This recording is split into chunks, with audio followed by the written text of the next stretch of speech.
እንኳን ለጻድቁ አባታችን ለአባ ዮሐንስ ሐጺር ወርሃዊ መታሰቢያ በዓል እንዲሁም በዚህች ዕለት ታስበው ለሚውሉ ቅዱሳን ወርሃዊና ዓመታዊ መታሰቢያ በዓላቸው በሰላም አደረሳችሁ አደረሰን። በስመ አብ ወወልድ ወመንፈስ ቅዱስ አሐዱ አምላክ አሜን። የተከበራችሁ የልዑል እግዚአብሔር ቤተሰቦች፣ የእናታችን የቅድስት ድንግል ማርያም የአስራት ያደራ ልጆች፣ የቅዱሳን መላእክት፣ የቅዱሳን ጻድቃን፣ የቅዱሳን ሰማዕታት ወዳጆች በልዑል እግዚአብሔር አምላካችን ፍጹም ሰላምታ እንደምን ቆያችሁ እያልን ከዚህ በመቀጠል የጻድቁ አባታችን የአባ ዮሐንስ ሐጺርን ታሪክ እናሰማለን። አንድ አምላክ በሚሆን በአብ በወልድ በመንፈስ ቅዱስ ስም እናምናለን፣ ዛሬም ዘወትርም ለዘላለም አሜን። በ18 ዓመት ዕድሜው የመነኮሰ ትዕግሥቱ እጅግ የበዛ እንዲሁም የመታዘዝ ጸጋ የተሰጠው ቅዱስ አባታችን ዮሐንስ ሐጺር የዕረፍት መታሰቢያ ቀን በ20 ቀን ነውና ሊቃውንተ ቤተ ክርስቲያን እንደሚገልጹትም ይህ ቅዱስ ከቅዱሳን አባቶች መካከል በቁመቱ እንደርሱ አጭር ስላልነበረ ቅዱስ ዮሐንስ ሐጺር አጭሩ አባ ዮሐንስ ተብሏል። የእርሱን ቁመትና የቅድስና ሕይወቱ ሲነጻጸር ቁመቱ እጅግ ያጠረ ጽድቁ ግን ከሰማይ የደረሰ ቅዱስ ዮሐንስን ሰላም ሰላም እንለዋለን በማለት ተናግረዋልና። ቅዱስ ዮሐንስ ሐጺር የትውልድ አገሩ ግብፅ ሲሆን የተወለደው ደግሞ በ4ኛው መቶ ክፍለ ዘመን ከክርስቲያናዊ ቤተሰብ ነው። ወላጆቹ ድሆች ሲሆኑ በጎ ሰዎችም ነበሩ። ይህን ቅዱስ አባትም የቤተ ክርስቲያንን ትምህርት አስተምረው አሳድገውታል።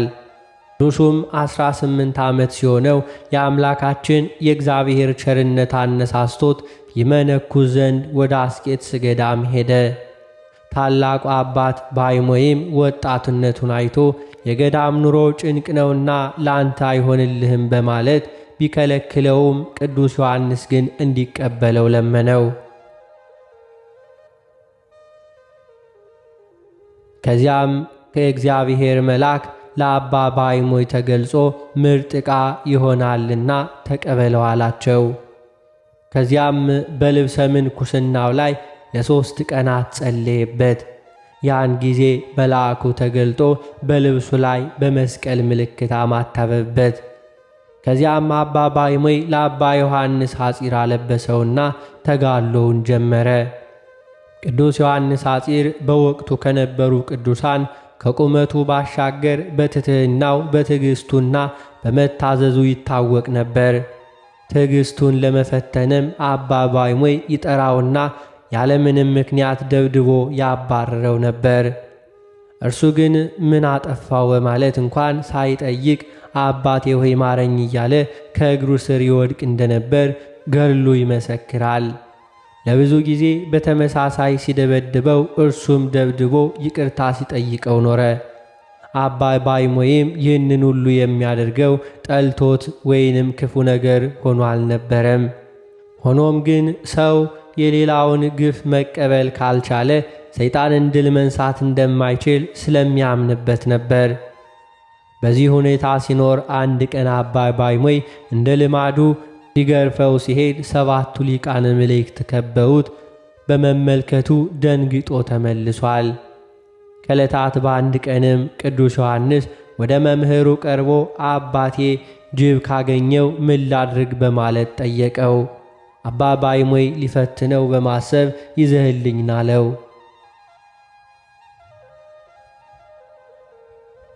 ትእዛዝ ነውና ቅዱሱ ወደ በረሃ ወርዶ ጅብ አልምዶ ይዞለት መጥቷል። ቅዱስ ዮሐንስ ሐጺር የመታዘዝ ጸጋ በእጅጉ የተሰጠው እንደሆነም በአባ ባይሞይ ዘንድ የተመሰከረለት ነው። ስለዚህ ነገር አውቆ በድጋሚ ሊፈትነው ደረቅ እንጨት ለቅዱስ ዮሐንስ ሐጺር ከሰጠው በኋላ ይህንን እንጨት ትከለውና እስከሚያፈራ ድረስ ውሃን አጠጣው በማለት አዘዘው። ቅዱሱም በመታዘዝ ወስዶ ተከለው። 12 ምዕራፍ ወደሚርቀው የውሃ ጉድጓድ እየመላለሰ በየቀኑ 2 ጊዜ ያጠጣው ጀመር። ከ3 ዓመትም በኋላ ያ እንጨት አቆጥቁጦ በቀለ፣ አበበ፣ አፈራ። ቅዱሱም ካፈራው በኩረ ሎሚ ወስዶ ለመምህሩ አባቴ እንካ ብላ ብሎ ሰጠው። አባ ባይሞይ ግን ማመን ተስኖት እጅግ አደነቀ፣ አለቀሰም። ወዲያውም ያን ፍሬ ታቅፎ ወስዶ ለገዳሙ መነኮሳትና ለቅዱሳን አረጋውያን የታዛዡንና የትሑቱን ፍሬ እነሆ ብሉ በረከትንም አግኙ፣ ይህ የዛፍ ፍሬ ሳይሆን የመታዘዝ ፍሬ ነው ብሎ ሰጥቷቸዋል። እነርሱም እግዚአብሔርን አመስግነዋል። ሊቀ ጳጳሱ አባ ቴዎፍሎስም የቅዱስ ዮሐንስን ሐጺር ብቃት አውቆ የገዳሙ አበምኔት አድርጎ ሊሾመው እጆቹን በላዩ ላይ ሲጭን ይገባዋል የሚል ድምፅ ከሰማይ ተሰምቷል። በሌላ ቀን ደግሞ አንድ መነኮስ ሊጎበኘው ወደ ባቱ በመጣበት ጊዜ የእግዚአብሔር መላእክት ክንፎቻቸውን በቅዱስ ዮሐንስ ሐጺር ላይ ሲያርገበግቡ ተመልክቶ በመደነቅ አምላክን አመስግኗል። ቅዱስ ዮሐንስም በቅድስና ሕይወት ሲኖር በአንድ ወቅት መምህሩ ታመመና ለ12 ዓመት አስታመመው። አባ ባይሞይም የእረፍት ጊዜው ሲደርስ መነኮሳቱን ሁሉ ሰብስቦ የቅዱስ ዮሐንስን እጅ ካስጨበጣቸው በኋላ ይህ የያዛችሁት እጅ የሰው ሳይሆን የመላእክት እጅ ነው ብለዋቸዋል። ከዚያም አረፈ። ከአባ ባይሞይ እረፍት በኋላ ቅዱስ ዮሐንስ ለብዙ ዘመናት በተጋድሎ ኑሯል። የገዳሙ አበምኔትም ሆኖ አገልግሏል። በዚህም ጊዜ መላእክት ስለ ንጽሕናውና ስለ ቅድስናው ደስ በመሰኘት አብረውት ይውሉ ነበር። ሲተኛም ተራ በተራ ክንፋቸውን አልብሰው ያድራሉ። ምጽዋትን በጣም ይወድ ስለነበር ሰፌድ እየሰፋ በመሸጥ ገንዘቡን ለነዳያን ይመጸውት ነበር።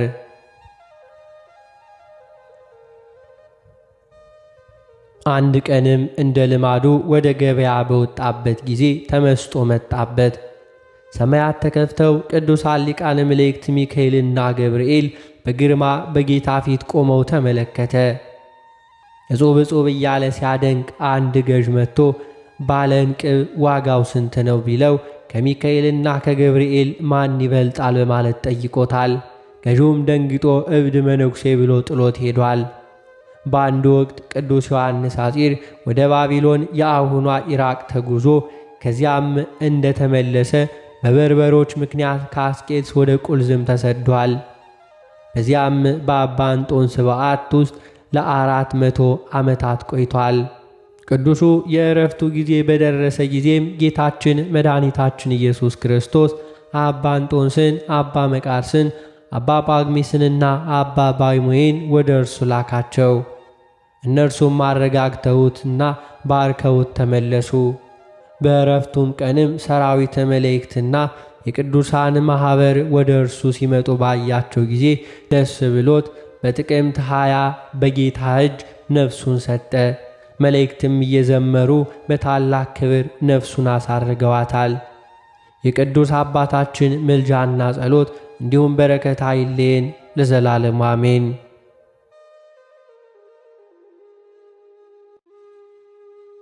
የተከበራችሁ የልዑል እግዚአብሔር ቤተሰቦች ከዚህ በመቀጠል በሰኔ 20 ቀን የሚነበበውን ስንክሳር እናሰማለን። በስመ አብ ወወልድ ወመንፈስ ቅዱስ አሐዱ አምላክ አሜን። አንድ አምላክ በሆነ በአብ በወልድ በመንፈስ ቅዱስ ስም ሰኔ 20 በዚች ቀን በኬልቄዶን አውራጃ በቂሳርያ ሀገር የእመቤታችን የቅድስት ድንግል ማርያም ቤተ ክርስቲያን ያለ እንጨት ያለ ጭቃና ውሃ በ3 ደንጋዮች በተወደደ ልጇ እጅ የታነጸችበት ነው። ልመናዋ በረከቷ ወንዶችና ሴቶች ባሮቿ ከሆንን ከሁላችን የክርስቲያን ወገኖች ጋር ይኖር ለዘላለሙ አሜን። በዚህችም ዕለት ከገልገላ አውራጃ አለሙት ከምትባል ቦታ የሆነው የሳፋጥ ልጅ ታላቁ ነቢይ ኤልሳ አረፈ። የዚህም ነቢይ መጠራቱ እንዲሆነ ኤልያስ አልፎ ሲሄድ የሳፋጥ ልጅ ኤልሳን በፊቱ 12 ጥምድ አስጠምዶ እንዲሁ ሲያርስ አገኘው። እርሱም በእነዚያ የተሾመ ነበር። ኤልያስም ሂዶ መጎናጸፊያውን በላዩ ጣለበት። ኤልሳዕም ጥማዱን ትቶ ኤልያስን ተከተለው። ኤልሳዕም አባቴ እወድሃለሁ፣ አንተን እከተላለሁ አለው። ኤልያስም ብላቴናዬ አድርጌሃለሁና ተመለስ አለው። እርሱም ኤልያስን ከመከተል ተመለሰ። 12ቱንም ጥማድ በሬዎች ወስዶ አረደ፣ በላም። ፈጅጋኖችንም ቀቅሎ ለሕዝቡ አቀረበላቸው። እነርሱም በሉ። ኤልያስም ተከትሎ ሄደ። ብላቴናውም ሆነ ብዙ ዘመናትንም ሲያገለግለው ኖረ። ኤልያስም በሚያርግበት ጊዜ ኤልሳዕን ካንተ ተለይቼ ወደ ሰማይ ሳልወጣ አደርግል ዘንድ የምትሻውን ለምነኝ አለው። ኤልሳዕም ባንተ ያደረ ሀብተ መንፈስ ቅዱስ እጥፍ ሆኖ ይደርብኝ አለው። ኤልያስም ኤልሳዕን ድንቅ ነገርን ለመንከኝ፣ ነገር ግን ካንተ ተለይቼ ወደ ሰማይ ስወጣ ብታየኝ ይደርብህ፣ ካንተ ተለይቼ ወደ ሰማይ ስወጣ ባታየኝ ግን አይሆንልህም አለው።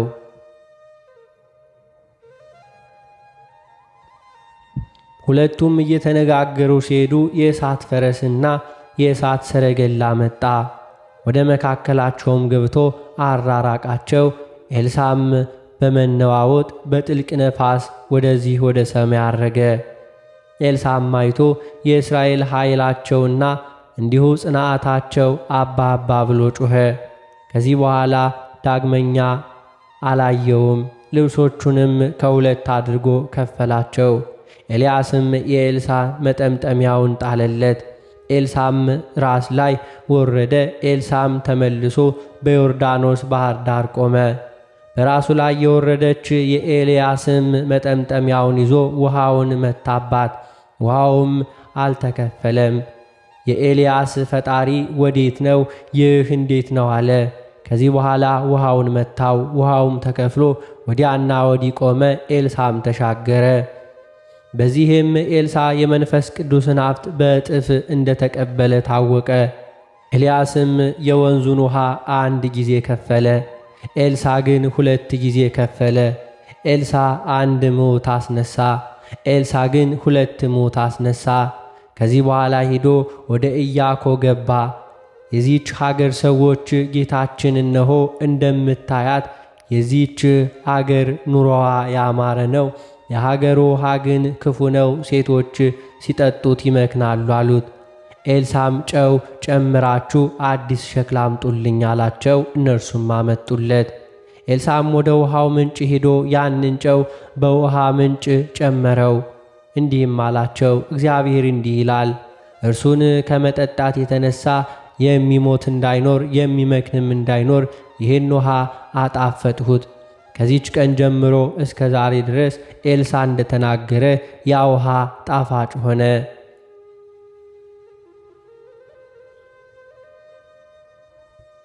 ከዚያም ሀገር ወደ ቤቴል ወጣ።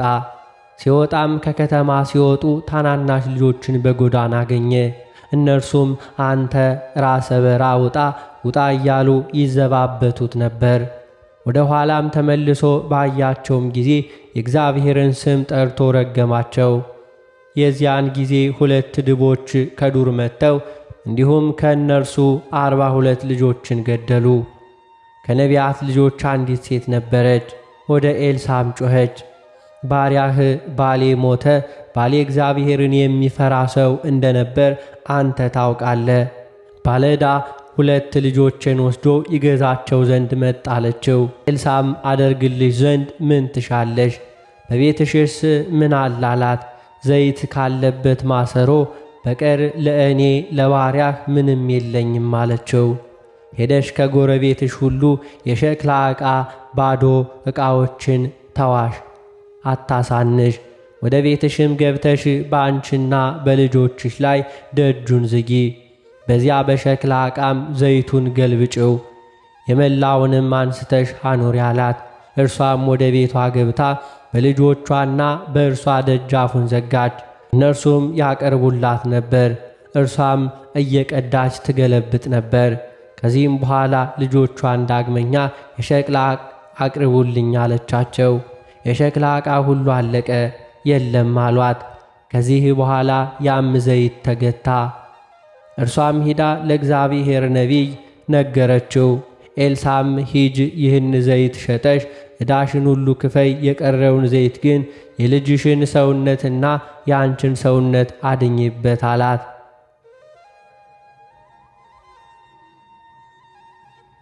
ከዚህም በኋላ ኤልሳ በአንዲት ቀን ወደ ሱማን ሄደ። በዚያም ሀገር አንዲት ታላቅ ሴት ነበረች። ወደዚያ ከመሄድ ውሎ አድሮ ነበርና እህል ይበላ ዘንድ አቆመች። ያችም ሴት ባሏን እነሆ ይህ የእግዚአብሔር ነቢይ ቅዱስ ነው፣ ዘወትር በእኛ ዘንድ እያለፈ ይሄዳል። ትንሽ እልፍኝ እንስራለት፣ አልጋም እንዘርጋለት፣ መብራትም የሚያበራበት መቅረዝንም ወንበርንም ጠረጴዛንም እናዘጋጅለት፣ ወደ እኛ በመጣ ጊዜ በዚህ ደር አለችው። ከዚህ በኋላ በአንዲቱ ቀን ወደዚያ ገብቶ በእልፍኙ አደረ። ደቀ መዛሙርቱ ግያዝም ያችን የሱማን ሴት ጥራት አለውና ጠራት። እርሷም መታ በኤልሳ ፊት ቆመች። እነሆ ይህን ሁሉ ክብር አከበርሽኝ፣ ምን ላድርግልሽ? ከንጉሡ ዘንድ ከአለቃችን ዘንድ ቢሆን ጉዳዩ እንዳለሽ ንገሪኝ በላት አለው። እርሷም እኔስ በወገኖቼ መካከል እኖራለሁ አለችው። ምን ላድርግላት አለ። ደቀ መዝሙሩ ግያዝም ልጅ የሌላት ባሏም ሽማግሌ ነውና የሚታዘንላት ሴት ናትና አለው። ደግሞ ጥራት አለው። በጠራትም ጊዜ መታ በደጅ ቆመች። ኤልሳም የዛሬ ዓመት እንደ ዛሬ ልጅ ትወልጃለሽ አላት። እኔ አገልጋይህን ጌታዬ አታሰቅቀኝ አለችው። ከዚህ በኋላ ያች ሴት ጸንሳ ኤልሳ በነገራት ቀን በዓመቱ ወንድ ልጅን ወለደች። ያም ልጅ አድጎ ከአባቱ ጋር ወደ አዝመራው ወጣ። አባቱን ራሴን ራሴን አለው። የሕፃኑም አባት ብላቴናውን ወደ እናቱ አስገባው። ብላቴናውንም ያንን ልጅ ወደ እናቱ አስገባው። እናቱም እስከ ቀትር በጉልበቷ ላይ አስተኛቸው።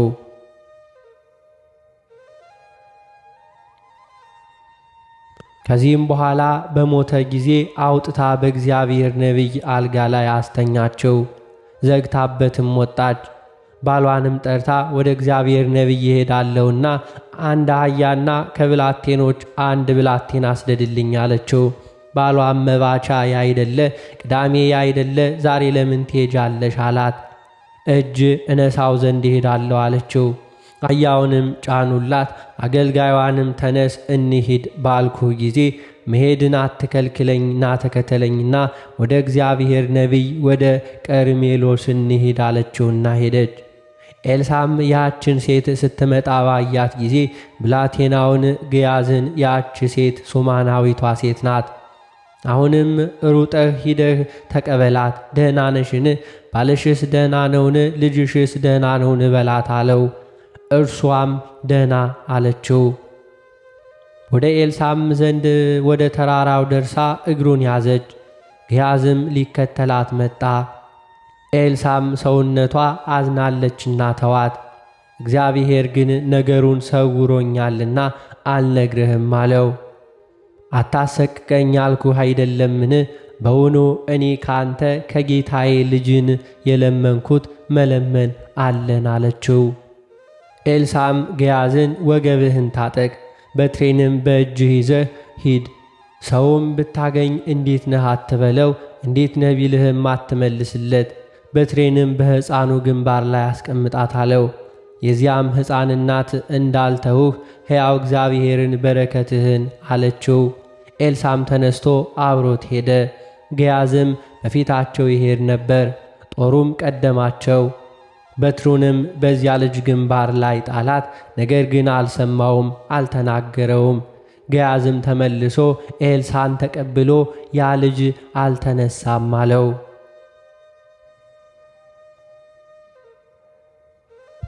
ኤልሳም ወደ ቤት ገብቶ ሕፃኑን ሙቶ በአልጋ ላይ ተኝቶ አገኘው። በሁለታቸውም ላይ ደጃፍን ዘግቶ ወደ እግዚአብሔር ጸለየ። ወደ አልጋውም ላይ ወጥቶ በዚያ ሕፃን ላይ ተኛ። አፉን በአፉ ላይ፣ ዓይኖቹን በዓይኖቹ ላይ፣ እጆቹንም በእጆቹ ላይ አድርጎ በላዩ ላይ ተኛ። የዚያም ልጅ ሰውነት ሞቀ። ከዚህ በኋላ ተነስቶ በቤቱ ውስጥ ወዲያና ወዲህ ተመላለሰ። ዳግመኛም ሞቶ በዚያ ልጅ ላይ ተኛ። እስከ 7 ጊዜ እንዲሁ አደረገ። ከዚህም በኋላ ያ ልጅ ዓይኑን ገለጠ። ኤልሳዕም ግያዝን ጠርቶ ያችን ሶማናዊት ሴት ጥራት አለው። እንዲሁም ጠርቷት ወደ እርሱ ገባች። ኤልሳዕም እነሆ ልጅሽን ውሰጅ አላት። እርሷም ከእግሩ ላይ ወድቃ ሰገደችለት። ልጇንም ይዛ ወጣች። የሶርያ ሰው ንዕማንም ወደ እርሷ በመጣ ጊዜ በዮርዳኖስ ውሃ ከለምጹ አዳነው። ንዕማንም ብዙ እጅ መንሻ ወርቅን፣ ልብሶችንም እንዲሁ አመጣለት። ከእርሱም ምንም አልወሰደም። ደቀ መዝሙሩ ግያዝም ተደፋፍሮ ንዕማንን ተከተለው። ምክንያትም ፈጥሮ ንዕማንን እንዲህ አለው፣ ከኤፍሬም ሀገር ከነቢያት ልጆች 2 ሰዎች መጥተውብኛልና 1 መክሊት 2ና 2 ልብሶችን ስጣቸው ብሎ አላለው። ንዕማንንም 2 መክሊቶችንና 2 ልብሶችን ሰጠው።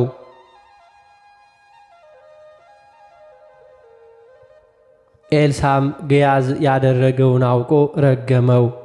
የንዕማንንም ለምጽ ገንዘብ ወዳጅ በሆነ በግያዝ ላይ ተመለሰ። በሰማርያም ረሃብ ጸና። በሶርያ ሰዎች የተነሳ የአህያ መንጋጋ በ50 ወቄት ወርቅ እስኪለወጥ ድረስ ኩስሃ ርግብም አድርጎ 4 በ5 ብር እስኪሸመት ድረስ በሀገራቸው በሶርያ ሰዎች ሰፍረው ተቀመጡ። በዚህ ነቢይ ጸሎትም በአንዲት ቀን ረሃቡ ተለወጠ፣ ጥጋብም ሆነ። በዘመኑም ብዙ ድንቆችና ታምራቶችን አደረገ። በሞተም ጊዜ በመቃብር ውስጥ አኖሩት። በዚያም ወራት የሞዓብ ሰዎች ሀገራቸውን ከበቡ። ይቀብሩም ዘንድ ሌላ ሰውን አመጡ። አደጋ ጣዮችንም ባዩ ጊዜ የዚያን ሰው ሬሳ በኤልሳዕ መቃብር ላይ ጣሉት። የዚያም ሰው ሬሳ በኤልሳዕ አጽም ላይ ወረደ። የኤልሳዕም አጽም በነካው ጊዜ ያ በድን ሆኖ በእግሮቹ ቆመ።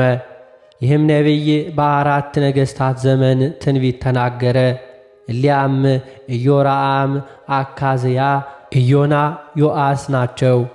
የትንቢቱም ዘመን ከ50 ዓመት በላይ ነው። ክብር ይግባውና ጌታችን ኢየሱስ ክርስቶስ ወደ ዓለም ከመምጣቱ አስቀድሞ ትንቢት ተናገረ። ከዚህ በኋላም በሰላም አረፈ። ለእግዚአብሔር ምስጋና ይሁን። እኛንም በጸሎቱ ይማረን፣ በረከቱም ከእኛ ጋር ትኑር ለዘላለም አሜን። በዚህችም ዕለት የሰማዕት አርጣልስና የሚናስ ዘቡፍር መታሰቢያቸው ነው። በረከታቸው ከእኛ ጋር ትኑር ለዘላለም አሜን።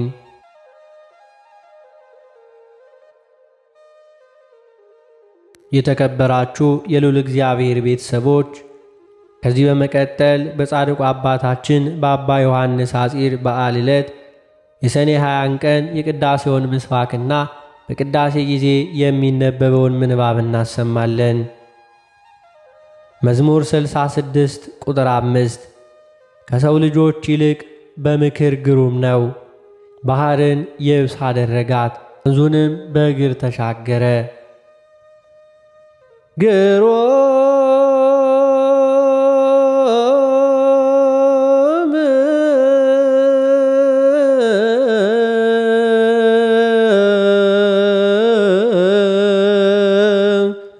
ምክሮ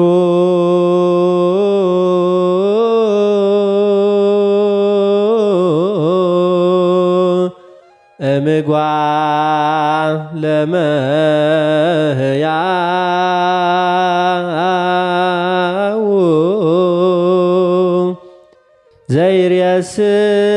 ዘይርእስያ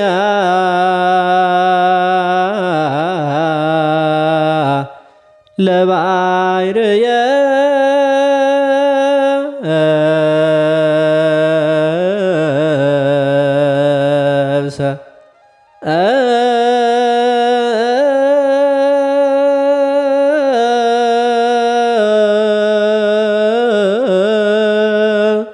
ወበተከዚ የሃልፉ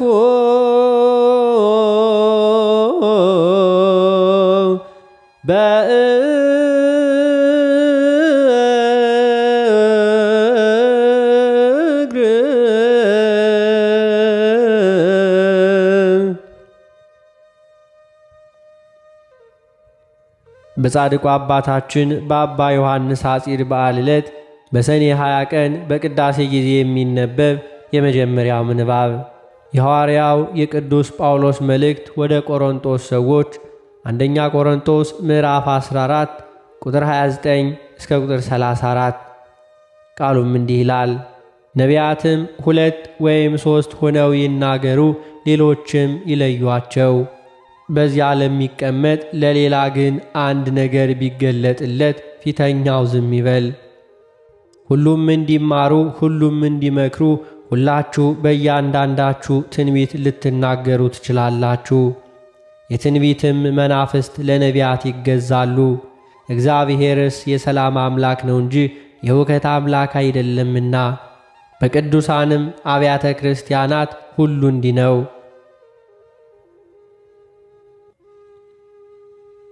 በጻድቁ አባታችን በአባ ዮሐንስ ሐጺር በዓል ዕለት በሰኔ 20 ቀን በቅዳሴ ጊዜ የሚነበብ ሁለተኛው ምንባብ የሐዋርያው የቅዱስ ጴጥሮስ መልእክት ሁለተኛ ጴጥሮስ ምዕራፍ 3 ቁጥር 1 እስከ ቁጥር 8።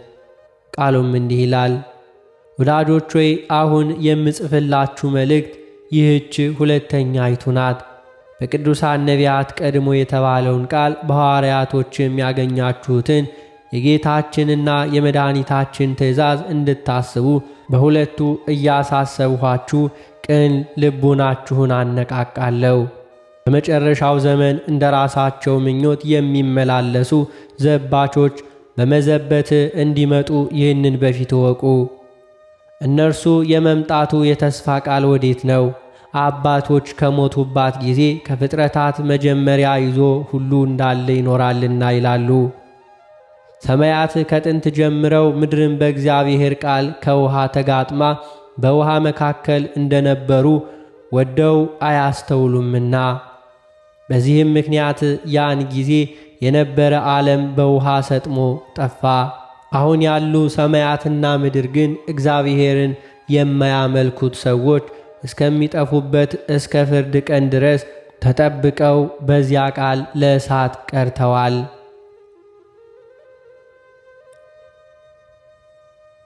በጻድቁ አባታችን በቅዱስ ዮሐንስ ሐጺር በዓል ዕለት በሰኔ 20 ቀን በቅዳሴ ጊዜ የሚነበብ ሦስተኛው ምንባብ የሐዋርያት ሥራ ምዕራፍ 13 ቁጥር 38 እስከ ቁጥር 44። ቃሉም እንዲህ ይላል።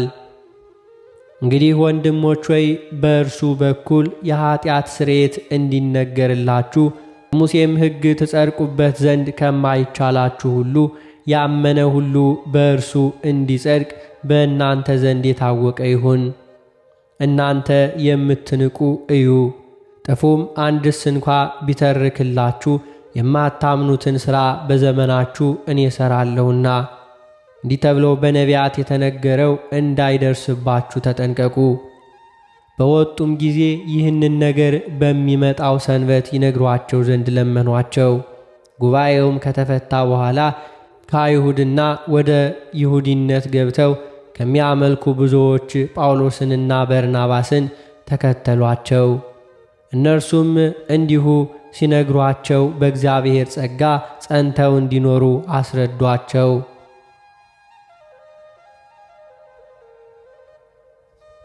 በጻድቁ አባታችን በአባ ዮሐንስ ሐጺር በዓል ዕለት በሰኔ 20 ቀን በቅዳሴ ጊዜ የሚነበብ የወንጌል ምንባብ የሉቃስ ወንጌል ምዕራፍ 4 ቁጥር 24 እስከ ቁጥር 38።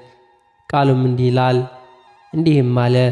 እውነት እላችኋለሁ ነቢይ በገዛ አገሩ ከቶ አይወደድም። ነገር ግን እውነት እላችኋለሁ በኤልያስ ዘመን 3 ዓመት ከ6 ወር ሰማይ ተዘግቶ ሳለ በምድር ሁሉ ብርቱ ራብ በነበረ ጊዜ በእስራኤል ብዙ መበልቶች ነበሩ። ኤልያስም በሲዶና ሀገር ወዳለች ወደ ሰራፕታ ወደ አንዲት መበልት እንጂ ከእነርሱ ወደ አንዲቱ አልተላከም። በነቢዩ በኤልሳ ዘመንም በእስራኤል ብዙ ለምጾች ነበሩ። ከሶርያዊው ከንዕማን በቀር ከእነርሱ አንድስ እንኳን አልነጻም። በምዕራብም የነበሩ ሁሉ ይህን ሰምተው ቁጣ ሞላባቸው። ተነስተውም ከከተማ ወደ ውጭ አወጡት። ይጥሉትም ዘንድ ከተማቸው ተሰርታባት ወደ ነበረች ወደ ተራራው አፋፍ ወሰዱት።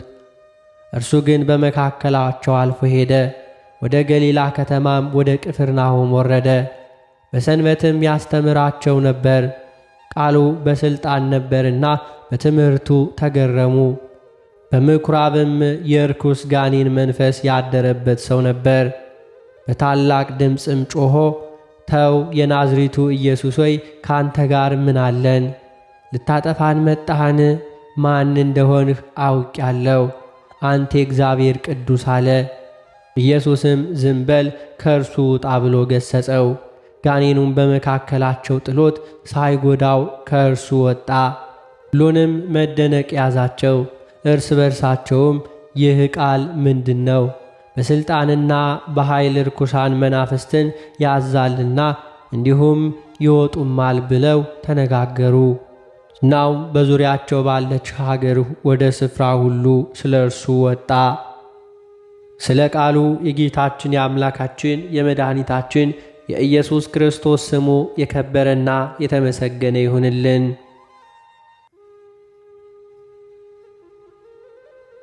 አነሳስቶ ላስጀመረን አስጀምሮ ላስፈጸመን ለጌታችን ለአምላካችን ለመድኃኒታችን ለኢየሱስ ክርስቶስ ክብርና ምስጋና ይገባዋል፣ ዛሬም ዘውትርም ለዘላለሙ አሜን። አባታችን ሆይ በሰማያት የምትኖር፣ ስምህ ይቀደስ፣ መንግሥትህ ትምጣ፣ ፈቃድህ በሰማይ እንደሆነች እንዲሁም በምድር ትሁን። የዕለት እንጀራችንን ስጠን ዛሬ፣ በደላችንንም ይቅር በለን እኛም የበደሉንን ይቅር እንደምንል። አቤቱ ወደ ፈተናም አታግባን፣ ከክፉ ሁሉ አድነን እንጂ መንግሥት ያንተ ናትና ኃይል፣ ክብር፣ ምስጋና ለዘላለሙ አሜን። እመቤታችን ቅድስት ድንግል ማርያም ሆይ በመልአኩ በቅዱስ ገብርኤል ሰላምታ ሰላም እንልሻለን። በሐሳብሽ ድንግል ነሽ፣ በሥጋሽም ድንግል ነሽ። አሸናፊ እግዚአብሔር እናት ሆይ ሰላምታ ላንቺ ይገባሻል። ከሴቶች ሁሉ ተለይተሽ አንቺ የተባረክሽ ነሽ፣ የማኅፀንሽ ፍሬ የተባረከ ነው። ጸጋን የተመላሽ ቅድስት ሆይ ደስ ይበልሽ፣ ልዑል እግዚአብሔር ከአንቺ ጋር ነውና ከተወደደው ልጅሽ ከጌታችን ከመድኃኒታችን ከኢየሱስ ክርስቶስ ዘንድ ይቅርታውንና እምረቱን ለምኝልን ኃጢአታችንን የሚያስተሰርይልን ዘንድ ለዘላለሙ አሜን።